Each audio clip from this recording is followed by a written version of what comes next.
मंगलाय तमो हरि।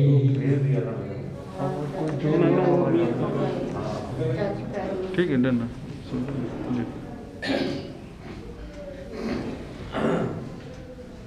श्री राम जय जय राम।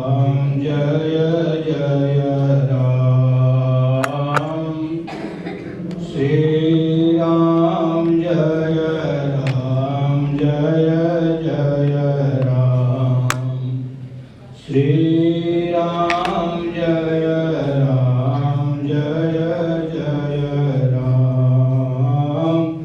श्री राम जय जय राम। श्री राम जय जय राम। श्री राम जय जय राम। श्री राम जय जय राम। श्री राम जय जय राम।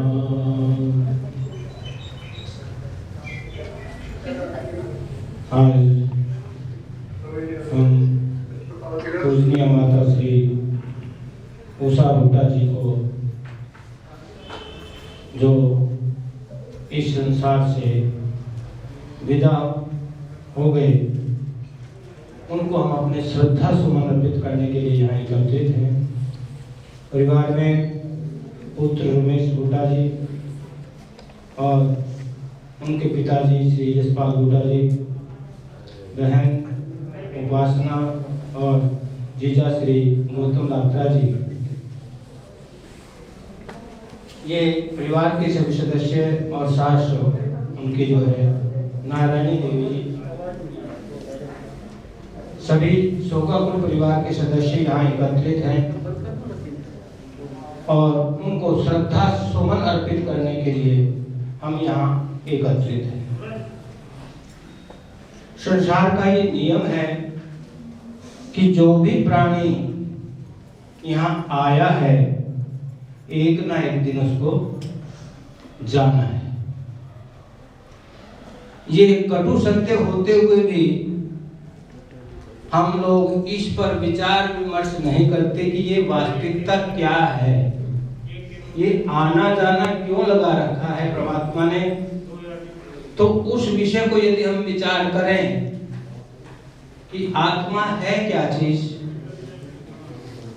इस संसार को जो हम अपना मानकर चल रहे हैं, क्या ये संसार वास्तव में अपना है? इस विषय पर यदि विचार करें, जो हमेशा सरकता है उसका नाम है संसार। सरति गच्छति इति संसार है। और संसार दिन प्रतिदिन घटता है, बढ़ता नहीं। हम अपनी आयु को कह देते हैं कि हम इतने साल के हो गए।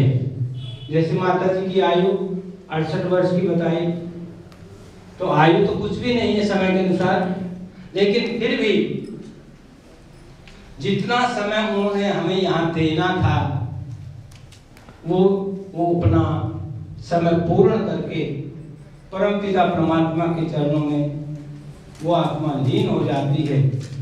और उसके उपरांत जैसे व्यक्ति विशेष के कर्म होते हैं, उस कर्म के आधार पर उस प्राणी को अन्य योनि का के अंदर जाना पड़ता है और उस योनि का हमें पता नहीं होता। भगवान श्री कृष्ण गीता में संकेत करते हैं, हे प्राणी, तू कर्म कर, फल की इच्छा मत कर। कर्मण्येवाधिकारस्ते मा फलेषु कदाचन मा कर्म फल हेतुर्भो मा ते संगोस्त कर्म। तेरा कर्म करने का अधिकार है। अब वो कर्म तो करेगा। कुछ कर्म होते हैं नैसर्गिक और कुछ हम स्वयं करते हैं। जागना, सोना, भूख लगना, ये स्वतः है। लेकिन उनकी जो क्रियाएं हैं, कैसे उनका निराकरण करना है, निद्रा आती है तो हम सो जाते हैं ना, लेकिन वो निद्रा है कहाँ उसका किसी को पता नहीं। शरीर तो वही है, बस हम अचेत अवस्था में सो जाते हैं, उसका हमें आभास नहीं होता। तो वो आभास होने वाली वस्तु है परम पिता परमात्मा ने जो हमारे शरीर में आत्मा दी है, जिसको आप प्राण कहते हैं, वो प्राण ही वास्तविक सत्य है। तो हम सत्य को कैसे पहचाने, इसके लिए ऋषियों ने तपस्या का आश्रय लेकर के कहा, यदि आप उसकी ओर चलोगे, परमात्मा की ओर। परमात्मा कहते किसे हैं? परम आत्मा, श्रेष्ठ जो है आत्मा, उसको परमात्मा। हम अच्छे कर्म करने लग जाएं तो अपने समाज के अंदर हमारा नाम होता है और कहेंगे बड़ा अच्छा व्यक्ति है, व्यक्ति विशेष हो गए ना। लेकिन उस व्यक्ति के अंदर जो आत्मा विराजमान है, वो अपनी अच्छाई के अंदर उसको बदल देता है और उस बदलाव के अंदर ही वो हम लोगों से श्रेष्ठ कहला लिया जाता है। तो हम उस आत्मा को कैसे जाने, इसके लिए थोड़ा सा हमें विचार करना पड़ेगा। और वो विचार क्या है कुछ भी नहीं, समझना है, मानना है। जब तक नहीं मानोगे तब तक कोई भी वस्तु हमारे लिए प्रयोग में नहीं लाई जा सकती। और जब मानना प्रारंभ कर देंगे, वो है श्रद्धा और विश्वास का केंद्र। मानना जो है श्रद्धा और विश्वास का केंद्र है। तो हम, शरीर हमारा एक है, उस शरीर के साथ हमारे संबंध अनेक हैं। अब माता जी का चित्र हमारे सामने है ना। अब क्या कहोगे? दिवंगत आत्मा। कौन सी आत्मा कहेंगे? जो हमें छोड़ करके चलेगी। और इसके लिए हम कामना क्या करते हैं? भगवान इनको अपने चरणों में स्थान दे। यही कहेंगे या और कुछ कहोगे? दिवंगत, जो आकाश में चला जाता है, वो होता है दिवंगत।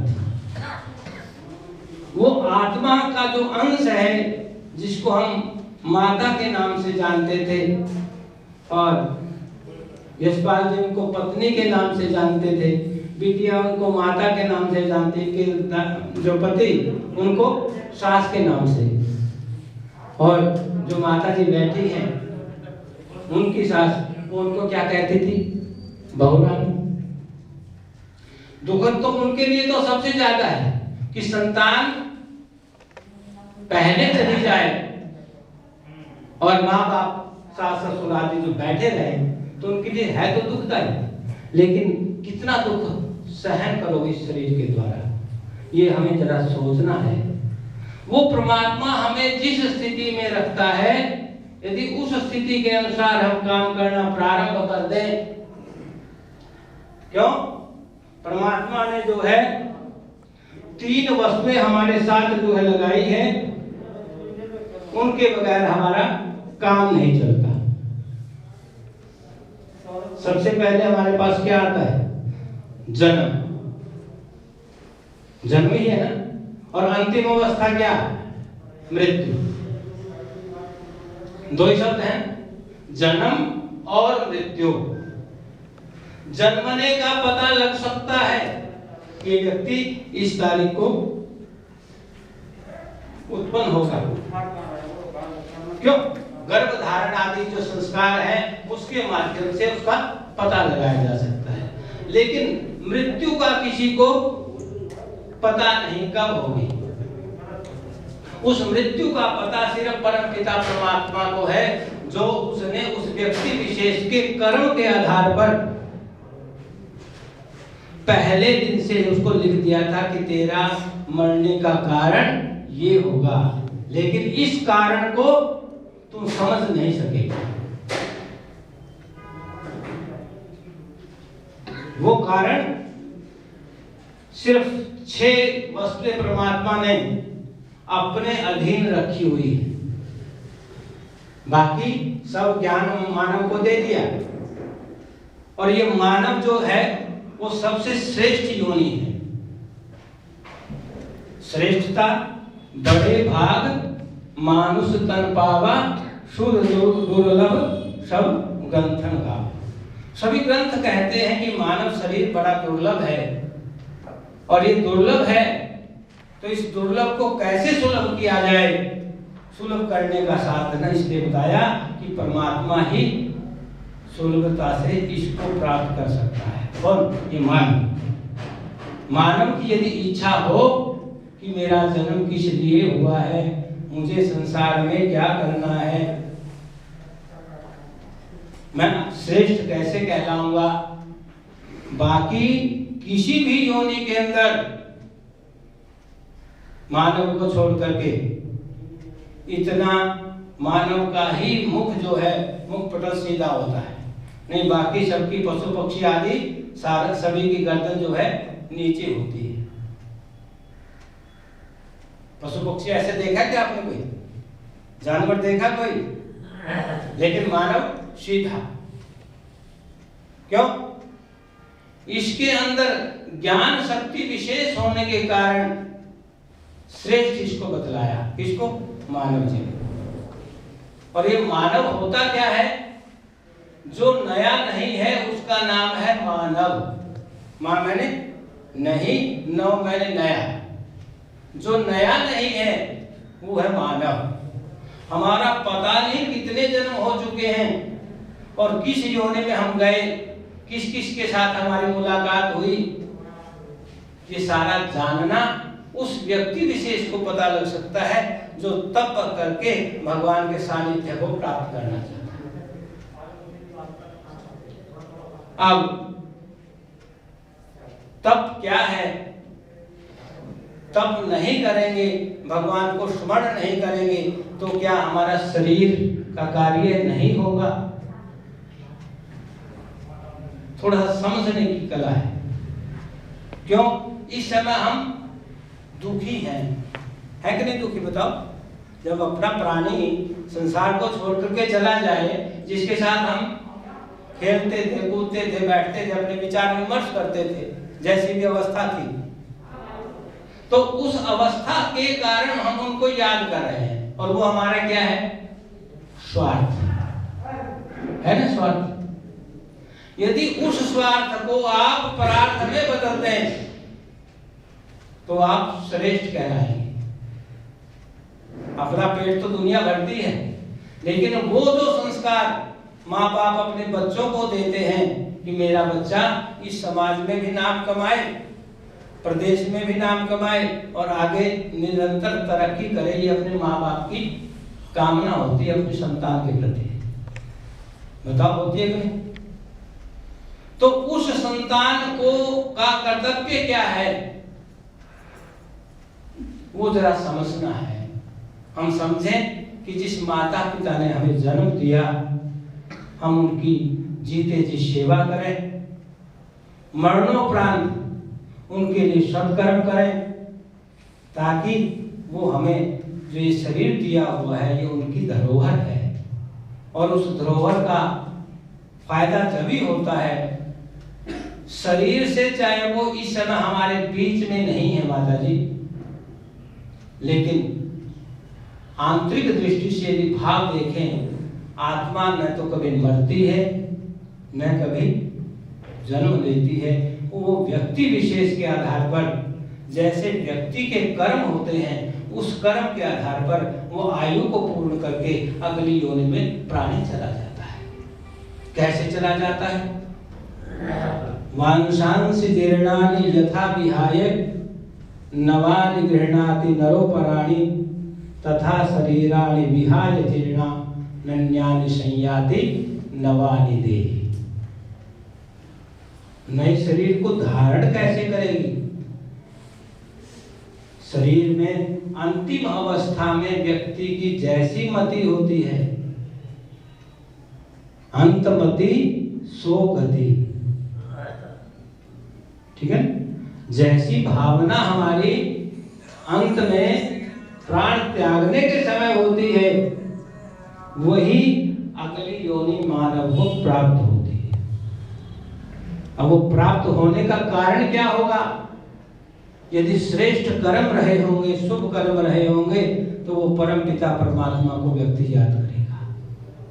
सात्विक वृत्ति से जिसने समय यापन किया होगा, तो वो सात्विक भावना के साथ अंत अवस्था में, हे प्रभु तू ही मेरा है, तेरे बिना मेरा कुछ भी नहीं, हे नाथ मैं आपको भूलूं नहीं, ऐसी भावना से लेकर के जो प्राणी शरीर को छोड़ता है, तो उसने क्या पुकारा? हे नाथ मैं आपको भूलूं नहीं। वो आप कौन? परम पिता परमात्मा। ऐसी अवस्था में यदि प्राणी प्राण छोड़ता है, तो निश्चित रूप से अपना कल्याण का मार्ग उस प्रभु के चरणों में अर्पित कर देता है, और भगवान उसको श्रेष्ठ योनि में जन्म दे करके उसको श्रेष्ठ कर्म करवा करके अपने अंदर जो है विलीन कर लेते हैं। सात्विकता। जो सात्विक नहीं है, तेरा मेरा करते रहते हैं, ये मेरा है, ये तेरा है, ये मेरा मकान, ये तेरा मकान, ये मेरी गाड़ी, ऐसी भावना से जो अपना समय यापन करता है, अंतिम अवस्था में यदि वही चित्र जाने वाले के सामने आ गया, तो वो दोबारा फिर इसी संसार में आने की चेष्टा बन जाएगी उसकी। क्यों? भगवान ने तो उसको उसी योनि में भेजना कि क्या सोच रहा है। इसलिए अधिकांशतः भगवान ने प्राणियों को राजसी बना दिया। तामसी की तो मैं बात नहीं करता, लेकिन तामसी भी है। जब कभी हमें गुस्सा आता है और हम मार काट तक कर देते हैं, जीवन जीने की हमारी जो शैली है वो बिल्कुल तामसी वृत्ति की हो जाती है, तो इस शरीर से भी हम बुरे कर्म प्रारंभ कर देते हैं। किसी को मारना, किसी को काटना, या जो चीज नहीं खानी चाहिए वो हम खाना प्रारंभ कर देते हैं। ऐसे यदि विचार होंगे तो हमें पशु पक्षी आदि की योनि जो प्राप्त होगी। तो ये योनि है क्या चीज? जन्म लेने का साधन है योनि।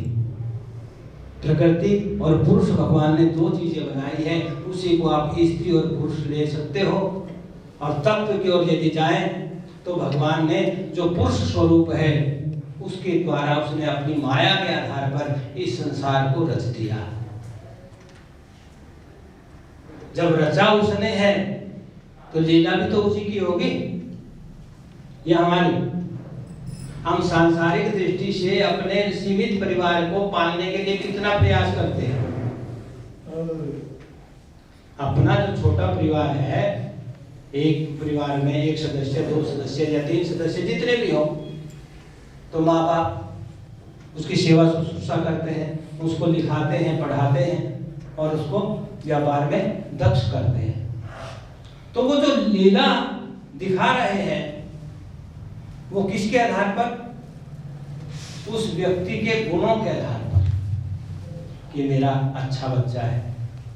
ये तो कहना ही नहीं मानता, उसके लिए क्या करता है फिर आदमी? जा तेरी मर्जी तू कर ले, और उसको अलग कर देते हैं। तो मानना ही सब कुछ है। तो इस भाव से नर जो है, यहाँ जाति विशेष से ये कह रहा हूं, वो सबकी बात जानता है।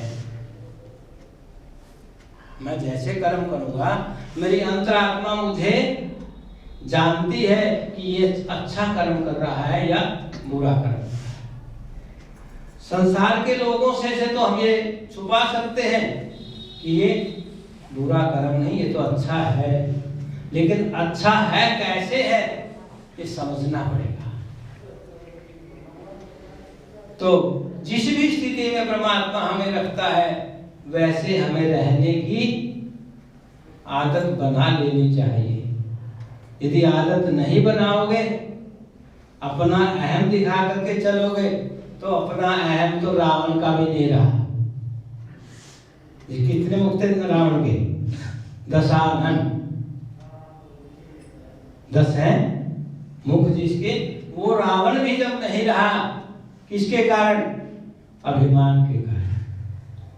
तो मान तो अच्छा है, लेकिन अभिमान अच्छा नहीं। ये मानव शरीर मिला, इसका तो अभिमान करो शरीर का, लेकिन मान ये करो कि मेरे शरीर के द्वारा किसी का प्रार्थ हो जाए, किसी का परोपकार हो जाए तो मेरा नाम हो जाएगा। तो एक बड़ा उद्बोधन शब्द किया है वहां भजन के माध्यम से जगाने के लिए प्राणी को। सीताराम सीताराम सीताराम कहिए, जाहि विधि राखे राम, ताहि विधि रही। किसका नाम ले रहे हैं? सीताराम सीताराम सीताराम कहिए, सीताराम सीताराम सीताराम कहिए, जाहि विधि राखे राम, ताहि विधि रहिए, जाहि विधि राखे राम, ताहि विधि रहिए।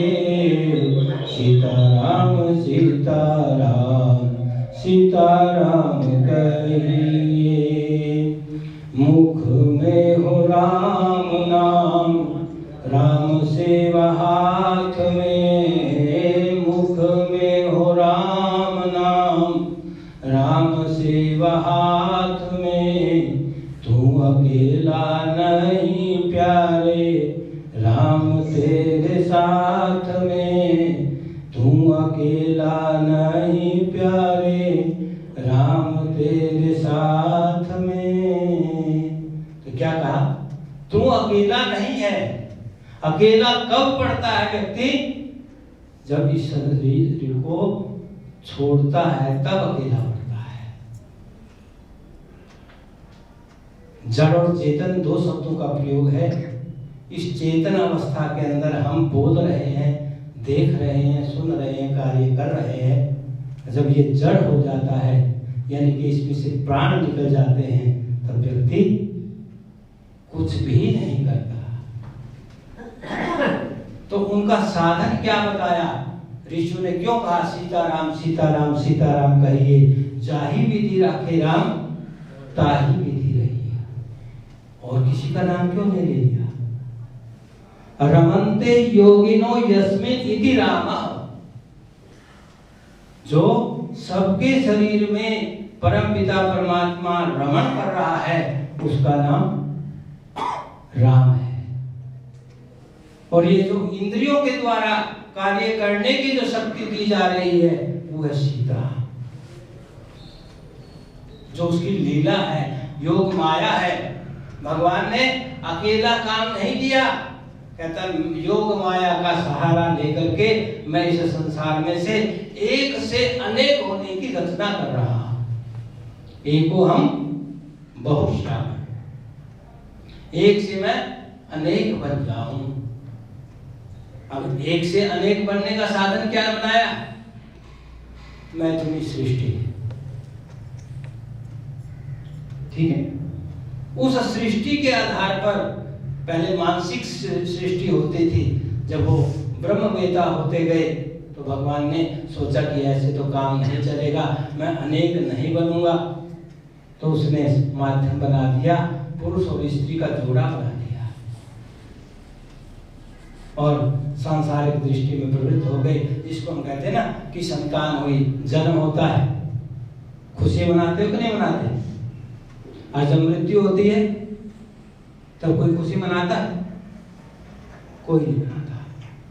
वहां दुखी होता है व्यक्ति और जन्म लेने के समय सुखी होता है। तो ये सुख और दुख दोनों पलड़े उसी के हैं। जब तक शरीर में चेतना है तब तक तो सुख का अनुभव कर रहे हैं। जब वो चेतना निष्कासित हो जाती है, बाहर निकल जाती है, वो प्राण निकल जाते हैं, तब इस शरीर से कहते हैं दुर्गंध आनी प्रारंभ हो जाती है। और हम कहते हैं कि जल्दी से ले चलो और इसका संस्कार कीजिए। तो इन भावों को हम क्या समझते हैं कि जन्म और मृत्यु के बीच का जो कारण रहा है वो है परमपिता परमात्मा के द्वारा दिया गया है। तो हमें उससे थोड़ा सा भिन्न ऊपर उठ करके देखना है कि परमपिता परमात्मा आपकी जो माया है उसको हम संसारी लोग जान नहीं सकते। जब उसको जानते नहीं माया को और उस माया में हम लिप्त हैं तो माया से थोड़ा सा ऊपर उठ करके उस सात्विक वृत्ति से परमपिता परमात्मा का हमें नाम लेना चाहिए। वो नाम क्या है? सीताराम सीताराम सीताराम कहिए, जाहि विधि राखे राम ताहि विधि रहिए। जिस भी स्थिति में वो हमें रखना चाहता है वो पहले से निश्चित है। अब जब निश्चित है और निश्चित होने के बावजूद भी उसका हमें पता नहीं, क्यों? 6 वस्तुएं भगवान ने अपने अधीन रखी है। हानि लाभ जीवन मरण जस अपजस विधि हाथ। विधि का नाम किसका? परमात्मा का।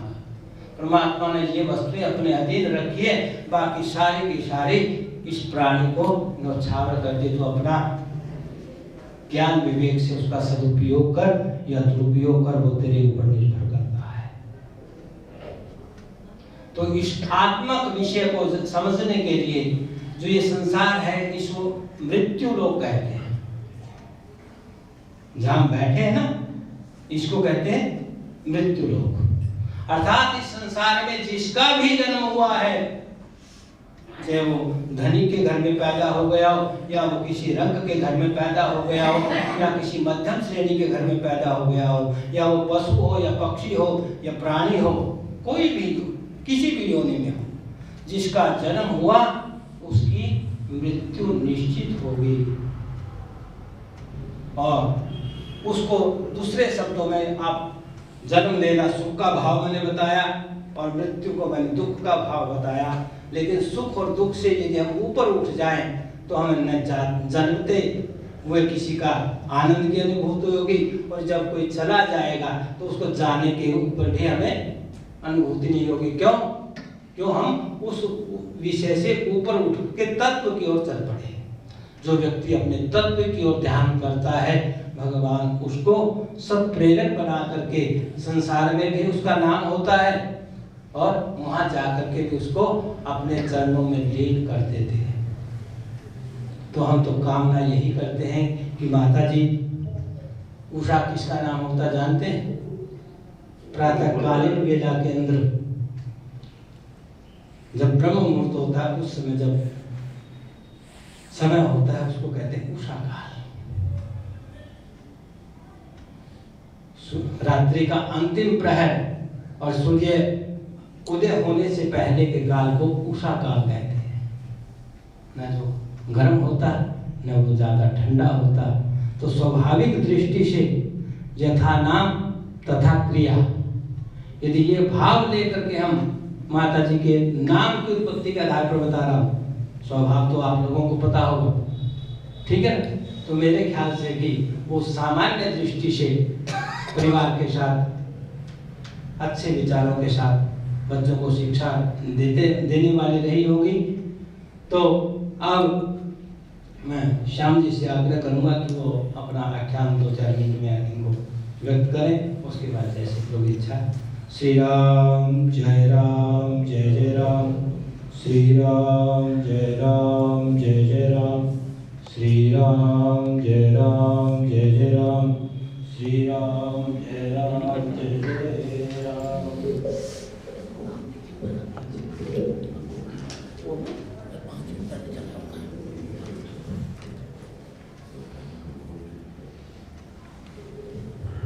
हरि ओम जन्माद्यस्य यतोन्मयादितरतश्चार्थेषु तेने ब्रह्महृदायादिकवये मोहयन्ति सूर्य तेजो वारिमृतां यथा विनिमयो यत्र त्रिसर्गो मृषा धाम्ना स्वेन सदा निरस्तभोगं सत्यं परं धीमहि देवी प्रपन्नार्ति हरे प्रसीद मातर्जगदखिलस्य प्रसीद विश्वेश्वरी पाहि विश्वं त्वमीश्वरी देवी चराचरस्य अखण्डमण्डलाकारं व्याप्तं येन चराचरं तत्पदं दर्शितं येन तस्मै श्रीगुरुवे नमः।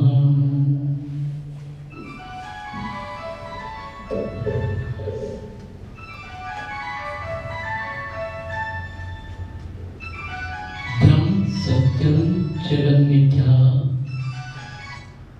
सत्य केवल परमात्मा है और ये संसार झूठा है। उपनिषदों का वाक्य है, लेकिन सांसारिक जीव उस बात को समझ नहीं पाता, क्योंकि संसार दिखता है उसको असत्य कहा, और जो परमात्मा दिखाई नहीं देता उसे सत्य कहा गया। वास्तविकता क्या है? वास्तविकता ये है कि वेद मंत्रों का भाव, वेद मंत्रों के अर्थ बगैर गुरु के हृदय में नहीं उतरते। तो हम केवल वही बात कहेंगे जो कि सांसारिक आराम से जो समझ आने वाली है। उन्हीं विषयों पर सबसे पहले जन्म क्या है और मृत्यु क्या है।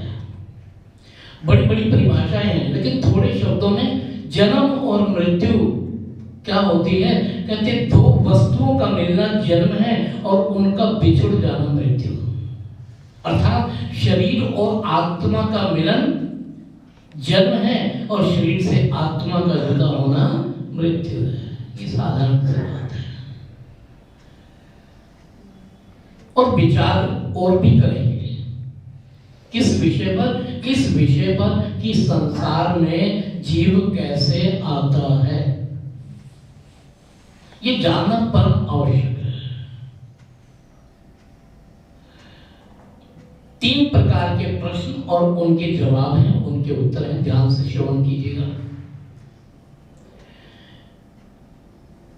पहली बात में कहा गया कि जीव माता पिता के द्वारा संसार में आता है। ये सांसारिक परिभाषा है, संसार में केवल यही दिखाई देता, लेकिन वास्तविकता ये नहीं है। जब शास्त्रों की गहराई में हम लोग जाते हैं तो कहते हैं नहीं, माता पिता तो केवल निमित्त मात्र कारण है। किस प्रकार से? कहते बिल्कुल उसी प्रकार से जिस प्रकार से किसान गेहूं उगा सकता है लेकिन बना नहीं सकता। या थोड़ा विस्तार से चले तो यही समझ रहे हैं कि बहुत से माता पिता ऐसे होते हैं, या ये कहें कि पति पत्नी ऐसे होते हैं जिनके संतान नहीं होती।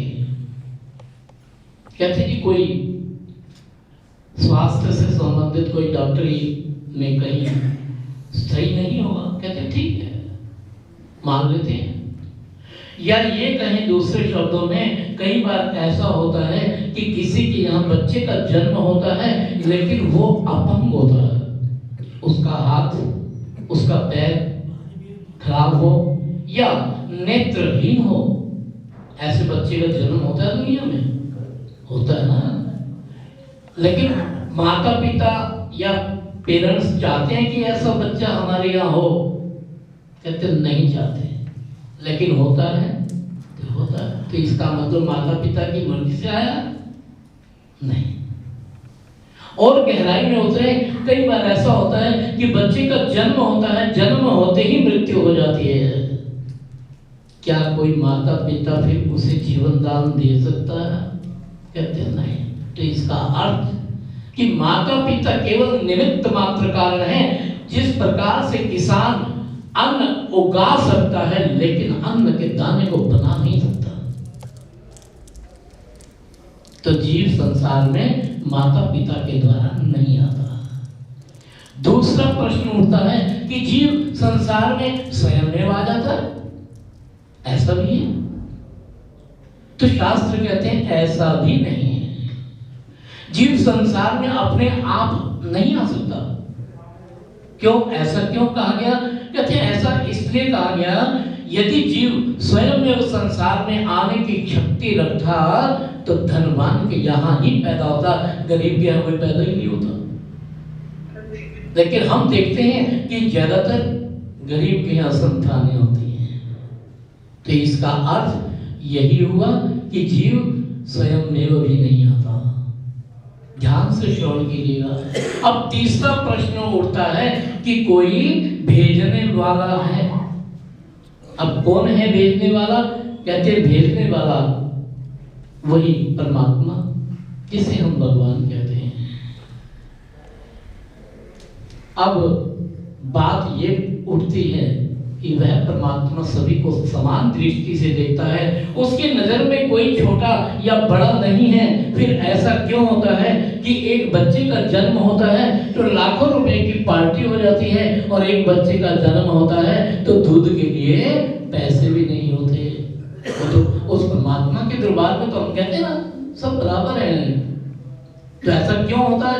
कहते हैं बस इसी के लिए शास्त्र पढ़ने पड़ते हैं। आपने पढ़ा नहीं? गीता में भगवान कृष्ण कहते हैं कर्मण्यवाधिकारस्ते मा फलेषु कदाचन।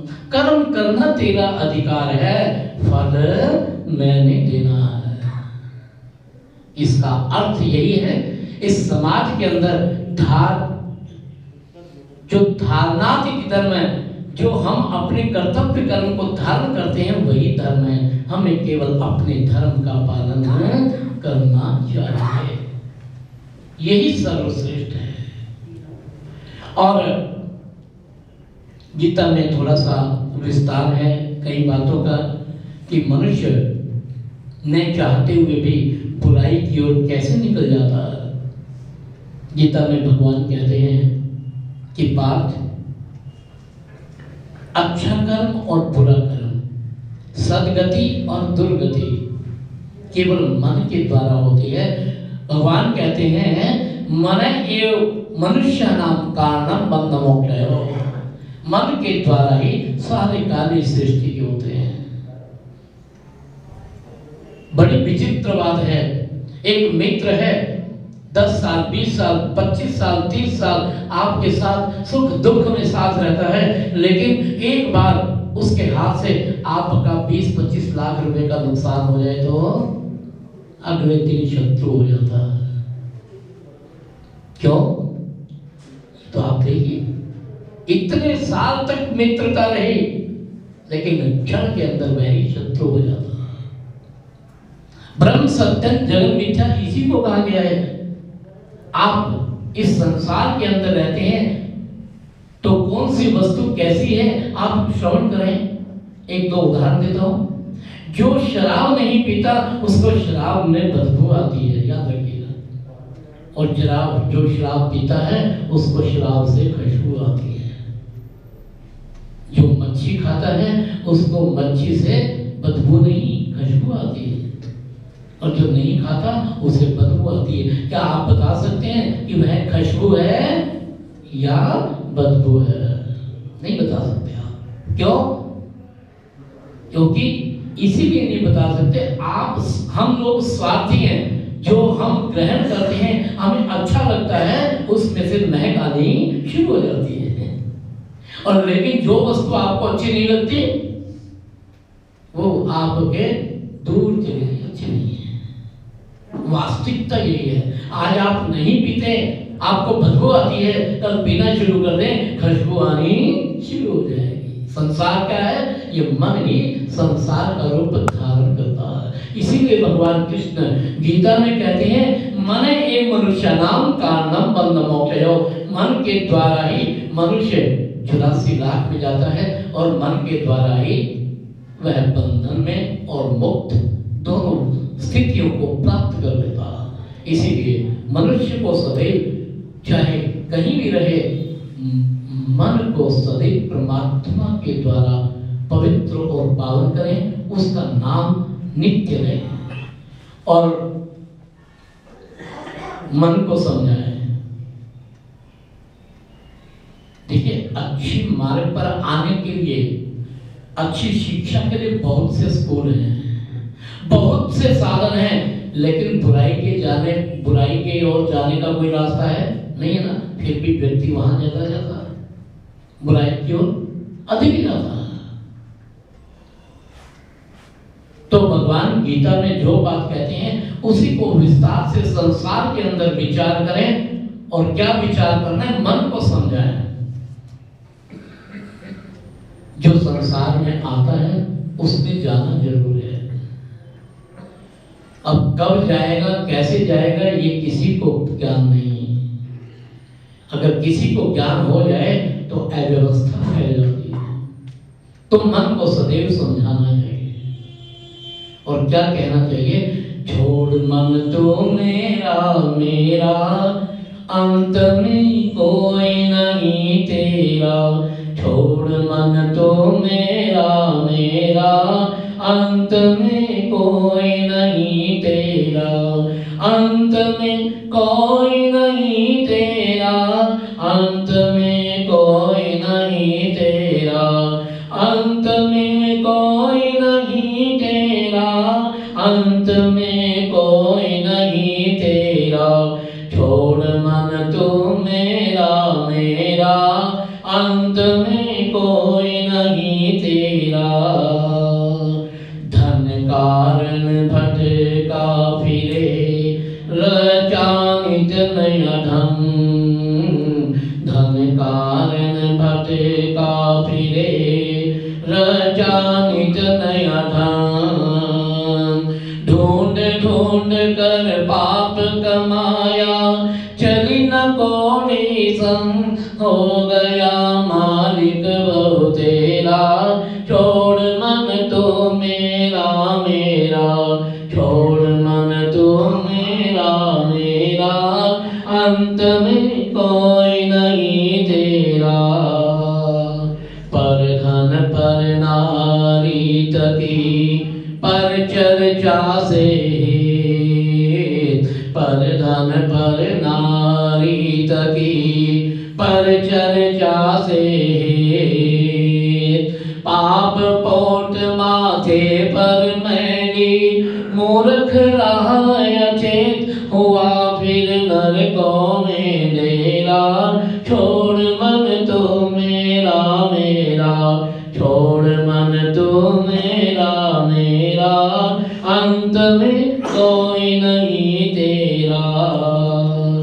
राम नाम लिया नहीं सत्संगत नहीं नेह। राम नाम लिया नहीं सत्संगत नहीं नेह। परोपकार किया नहीं यूं ही गई तेरी देह। सांस सब वृथा गया तेरा। छोड़ मन तो मेरा छोड़ मन तो मेरा अंत में कोई नहीं तेरा। काम क्रोध मद लोभ काम क्रोध तव मोद मद तन कर अंतर में छेद। काम क्रोध मद लोभ कर अंतर में छेद। मैं मेरा को छोड़ हृदय से कर हरि से प्रेम। जन्म यो सफल होए तेरा। छोड़ मन तो मेरा छोड़ मन तो मेरा अंत में कोई नहीं तेरा। अंत में कोई नहीं तेरा। अंत में कोई नहीं तेरा। अंत में कोई नहीं तेरा। अंत में कोई नहीं तेरा। छोड़ मन तू मेरा अंत में कोई नहीं तेरा। इस संसार के अंदर जीव अकेला आता है और अकेला ही प्रस्थान कर जाता है। तो करना क्या चाहिए, नित्य अपने अपने धर्म का पालन ही करना चाहिए। और जिसकी जितनी आपके साथ योग है, संयोग है, वो उतना ही रहेगा, उससे अधिक नहीं प्राप्त हो सकता। तो निस्संदेह क्षतिपूर्ति किसी भी जीव की नहीं होती घर के अंदर, याद रखिएगा। माता की तो होती ही नहीं, बाकी क्योंकि संसार पार होने के लिए माता का आशीर्वाद से बढ़कर कोई वस्तु है ही नहीं। असली चीज यही है। बहुत से देवताओं की उपासना लिखी शास्त्रों में, लेकिन अंत में उपनिषद क्या कहते हैं कि 4 देवता तो पक्के हैं, उनकी पूजा तो करनी ही पड़ेगी।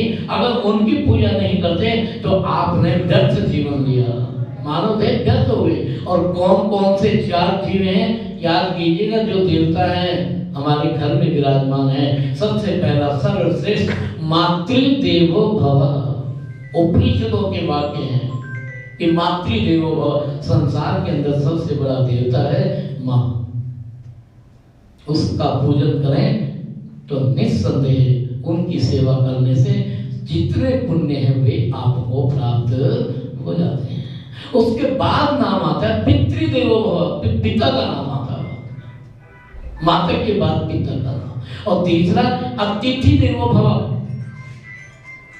जो अभ्यागत घर के अंदर आते हैं उनके आदर सत्कार करना चाहिए। और आचार्य देवो भव, आचार्य भी देवता के समान है, जो आपको शास्त्रों की सच्चाई से अवगत कराते हैं। शास्त्रों का क्या मार्ग है वो अवगत कराते हैं आप लोगों को। तो निस्संदेह जिस मार्ग से आदरणीय माता जी प्रस्थान कर गई, वे मार्ग केवल उन्हीं का नहीं है, हमने विचार करना है वही मार्ग हमारा भी है, याद रखिएगा। तो कहने का भाव ये है, जाना सबने है, किसने कब जाना है बस यही मालूम नहीं। इसलिए अपने जीवन को परमात्मा में लगाएं, परोपकार में लगाएं, धर्म में लगाएं और अपने कर्तव्य कर्म में अवश्य लगाएं। किसी की भी मृत्यु यही संदेश देती है कि साथ में हम कुछ नहीं लाते, ना लाते हैं और न लेके जाते हैं। ये निस्संदेह परम सत्य है इस संसार का। तो क्या कमा के जाना चाहिए? कहते हैं बड़ों के आशीर्वाद के लिए बड़ों की सेवा और अपने अपने धर्म का पालन करना चाहिए। पुत्र है तो पुत्रवत, हाँ, पति है पति के समान और पत्नी है पत्नी के समान। तो इस प्रकार से यदि अपने जीवन को हम लोग बनाते हैं तो हमारा कल्याण हो जाता है। आइए अंत में 3 बार गायत्री मंत्र बोल के दिवंगत आत्मा की शांति के लिए प्रार्थना करें। 3 बार गायत्री मंत्र बोल। ओम भूर्भुवः स्वः तत्सवितुर्वरेण्यं भर्गो देवस्य धीमहि धियो यो नः प्रचोदयात्। ओम भूर्भुवः स्वः तत्सवितुर्वरेण्यं भर्गो देवस्य धीमहि धियो यो नः प्रचोदयात्। ओम भूर्भुवः स्वः तत्सवितुर्वरेण्यं भर्गो देवस्य धियो यो नः प्रचोदयात्। जिन्होंने पगड़ी देनी है पगड़ी के लिए आ जाएगा। पगड़ी गले में डालना, गले में डालना,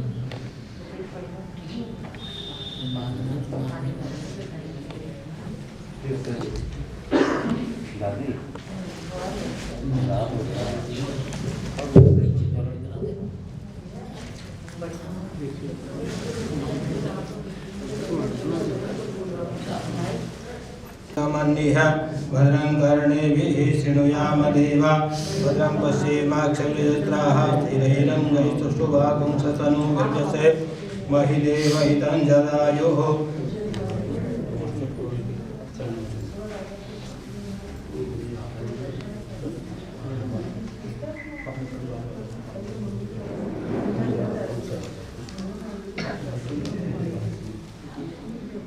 ओम मंगलम भगवान विष्णु मंगलम गरुड़ध्वजा मंगलम पुंडरीकाक्ष मंगलाय तनो हरि।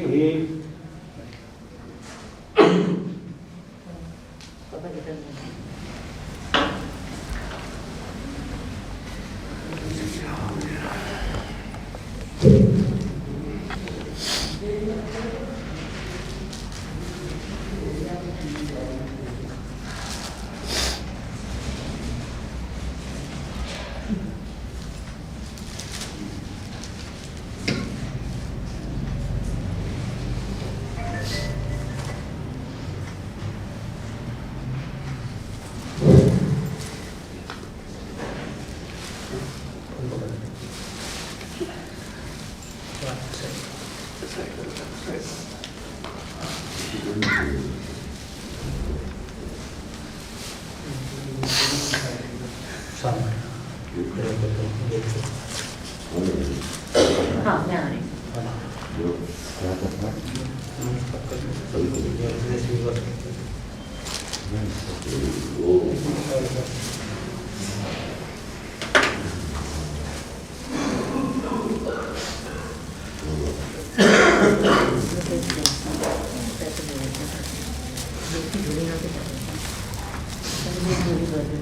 ओम मंगलम भगवान विष्णु मंगलम गरुड़ध्वजा मंगलम पुंडरीकाक्ष मंगलाय तनो हरि।